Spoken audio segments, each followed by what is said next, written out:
हे कसं माणूस आहे निर्मळ. कधी पोरगा आवाक्ष सुद्धा त्यांच्या मुखातून कधी मी ऐकला नाही. बाबा तरी रागीट होते. साहेबांचं जीवन सांगू का? ज्ञानेश्वरच्या ओवीत साच आणि मवाळ, मितुले आणि रसाळ, आणि शब्द जैसे कल्लोळ अमृताचे म्हणजे आपले साहेब. चंद्र तेथे चंद्रिका, शंभू तेथे अंबिका, आणि संत तेथे विवेक असणे तिथे. जेथे संपत्ती आणि दया, वस्तीला आलिया एके ठाया, आणि ती साक्षात धनंजया मूर्ती माझी. अशी माझी मूर्ती, या मूर्तीला संगमनेरकरांनो जीव लावा.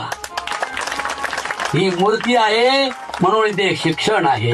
ही मूर्ती आहे म्हणून त्यांच्या वडिलांची स्मृती, इथे शेती आहे. परत एकदा